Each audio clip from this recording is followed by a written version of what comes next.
Voy a hablar de diferentes conceptos en el ámbito de la filosofía y de la relación que hay con la teología, pero más en el ámbito de la filosofía, y un ejemplo alemán que unió filosofía y a la vez teología. Erich Prizwara fue filósofo y teólogo alemán, conocido especialmente por sus reflexiones sobre la analogía del ser, y voy a definirla, que es el término analogía del ser en las siguientes diapositivas, y su impacto sobre la teología contemporánea, tanto católica como protestante. Es decir, él dejó huella en el ámbito de ese pensamiento, reflexionando prácticamente sobre la analogía del ser, en la cual, bueno, pues eso ya venía de la época de Aristóteles y de Tomás de Aquino. Estamos hablando de dos pensadores muy importantes. Primero, Aristóteles en el ámbito de la cultura y del nacimiento del mundo occidental, junto con Platón, Sócrates y los tres presocráticos, y luego ya Agustín de Hipona y sobre todo Tomás de Aquino, que fue el principal precursor que continuó el propio Tomás de Aquino el pensamiento aristotélico. Y luego Enrique Prizwara dejó huella o impacto en el pensamiento de la religión, la teología, tanto del ámbito católico como protestante. La teleología es el estudio de los fines o causas finales de las cosas, es decir, se centra en el propósito o meta de un objetivo o fenómeno para explicar su existencia y funcionamiento. Se opone al mecanicismo, que explica los eventos basándose únicamente en causas eficientes o inmediatas, y la palabra proviene del griego telos, que significa fin, de ahí que teleo o telos sea fin, y logos es un estudio o tratado, es decir, logos es el estudio que se decía en el significado griego, porque la teleología al final lo que tiene es un estudio de los fines y causas finales de todas las cosas. Es decir, un objeto tiene un vida, nace y a partir de ahí muere, en el cual, bueno, pues, es decir, se centra en un propósito, meta, un objetivo, fenómeno para explicar su existencia y funcionamiento. Es decir, a partir de ahí es totalmente opuesto al mecanicismo. El mecanicismo lo que habla es que el universo es mecánico a través de una máquina y que el universo tiene una función, una serie de leyes universales dentro de la física, a diferencia de la teleología, que la teleología al final es el estudio de los fines o causas finales de todas las cosas. Las cosas tienen una serie de fines que van terminando y el mecanicismo es como una máquina que tiene un principio, un periodo intermedio, que le voy a hablar por cierto del mecanicismo, y luego un final. Pero vamos, que la teleología es el final de las cosas. De ahí que se lleva a cabo pues, a través de ese propósito, meta o a través de un objetivo fenómeno para explicar su existencia y funcionamiento, que en realidad lo que tiene es más relacionado con el ámbito de las cosas que no se ven a través del mundo de los sentidos, porque el mecanicismo es más empirista, científico, está relacionado con la revolución científica que se produjo en el siglo XVII, en plena ya edad moderna, y la teleología en realidad lo que propone es una serie de fines o causas finales de las cosas, es decir, se centra en el propósito, meta de objetivos o fenómenos para explicar su existencia y funcionamiento que están más allá del mundo de las ideas como hablaba Platón en su momento. Y el determinismo es dado un conjunto de condiciones, los eventos ocurren de forma inevitable según las leyes que gobiernan el sistema, que el determinismo es todas las condiciones se llevan a cabo por las leyes que están gobernadas a través del sistema y las leyes físicas son las que realizan esas formas y es la estructura que conocemos en el ámbito de la ciencia o del ámbito de las científicas. Es decir, todo lo que está relacionado con el ámbito de la biología también. El mecanicismo es una doctrina filosófica que explica la realidad como un gran mecanicismo donde todos los fenómenos se rigen por leyes de la mecánica y la casualidad eficiente. Sostiene que el universo y sus partes pueden entenderse como sistemas de causa y efecto similar a una máquina, sin recurrir a la finalidad, la voluntad o lo sobrenatural. Y esta visión se popularizó en la Revolución Científica del siglo XVII por pensadores como, bueno, pensadores, filósofos científicos, sobre todo científicos como Galileo, Kepler, Descartes, aparte de ser uno de los filósofos más importantes del racionalismo, el propio filósofo francés también destacó en el ámbito de las matemáticas. Y Newton es la figura más importante e imprescindible para comprender lo que es la física. Aparte de que también fue teólogo, sí, pero la función de Newton fue el ámbito de la física, como Galileo, Kepler, que dejaron huella en la ciencia moderna. Y también se aplica el mecanismo a otro tipo de campos, como pueden ser el aprendizaje y la organización empresarial. Pero es que el mecanismo en sí es una doctrina filosófica que se basa en el mecanicismo en la cual todos los fenómenos se rigen a través de las leyes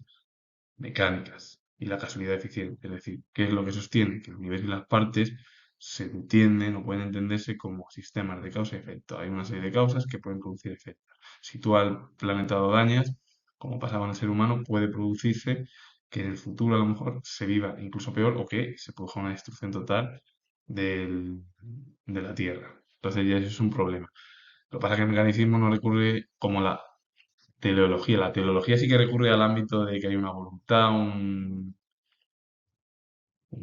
algo, una idea, una identidad divina, como hablaba Aristóteles, aunque Aristóteles en realidad lo que hablaba no era de una divinidad, él hablaba de que había algo arriba o en el universo que había creado el mundo tal y como lo conocemos.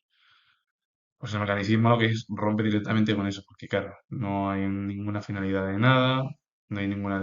voluntad divina, ni una deidad, ni un ser superior que sea Dios, o algo sobrenatural que ha sido el creador del mundo, y a partir de ahí viene una serie de causas de que si tú te comportas mal, vas, como decían muchos teólogos, o a un mundo o a otro.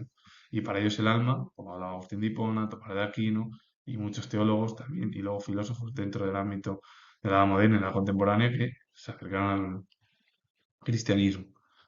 Ellos lo que ven es una visión dentro del mecanicismo como que el mundo es una serie de causas y efectos que van evolucionando como si fuera una máquina, que tiene un principio, un periodo intermedio y un final, como todo, que sería prácticamente como la vida al final de cualquier también ser vivo o ser humano. Es decir, las plantas igual. Y el mecanicismo también se puede aplicar en otro tipo de campos, ya sea el aprendizaje, la organización empresarial, un montón de formas de pensamiento dentro de la ciencia. La analogía del ser es un concepto filosófico que afirma que el término ser se aplica a todas las cosas, pero de maneras diferentes, pero relacionadas. Significa que todos los seres son semejantes entre sí en algunos aspectos, pero también distintos, y que el significado de ser para diferentes entidades está en la relación o proporción análoga. Bueno, fue explorada o la exploraron filósofos como Aristóteles o Tomás de Aquino, que siguieron al final ese pensamiento, ambos aristotélicos, sobre todo Tomás de Aquino, como Averroes y otros tantos que se produjo en la Edad Media de la filosofía escolástica o las escuelas escolásticas que luego ya a partir del Renacimiento otra vez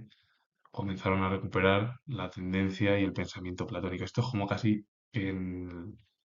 el ámbito de cualquier forma de entender. Los pensadores van recogiendo, dependiendo de su pensamiento, con lo que más frecuencia o uso se utilice. Por ejemplo, la escolástica tuvo una gran influencia con Tomás de Aquino y un montón de filósofos, tanto bueno, Averroes, que es filósofo hispano-árabe, y además hay que decir que está dentro de la historia de España, que luego todo el mundo puede decir, bueno, es que al-Ándalus tal, bueno, pero Averroes fue filósofo bueno, importante como Séneca en la filosofía española. Y el ámbito de la analogía es verdad que se recogió por el pensamiento aristotélico y que se sitúa entre el pensamiento unívoco, donde una palabra tiene un único significado, eso está claro, y equívoco, donde tiene significados completamente distintos. Pero la analogía del ser en sí, como hablaba Aristóteles, Tomás de Aquino, es que todo es un ser. Lo que pasa es que cada manera de entender, uno pues hay seres que tienen relaciones entre ellos, hay otros que no, pero todo lo que está en el universo está bueno, es considerado para ellos como un ser. Lo que pasa es que luego ya hay diferentes formas de entender que es un ser, porque puede ser vivo, ser inerte, dependiendo. Por ejemplo, las piedras son seres inertes, que no tienen vida, y por ejemplo, un ser humano, una planta, es decir, la flora o la fauna, son seres vivos porque están en movimiento. Entonces eso es entender, pero para el concepto de ellos, ser sería todo. Pues sería un ser humano, un animal, una planta, piedras, por ejemplo, o cualquier otro término dentro del ser. De ahí que se habla. Y la analogía es razonamiento basado en la existencia de atributos semejantes en seres o cosas diferentes. La analogía es al final que todo se razona basado en la existencia de atributos semejantes en seres o cosas diferentes, Y luego la abducción es alejar un miembro o una región del cuerpo del plano medio que divide imaginariamente el organismo en dos partes simétricas. Sí, es como la abducción es algo que viene de algo que no está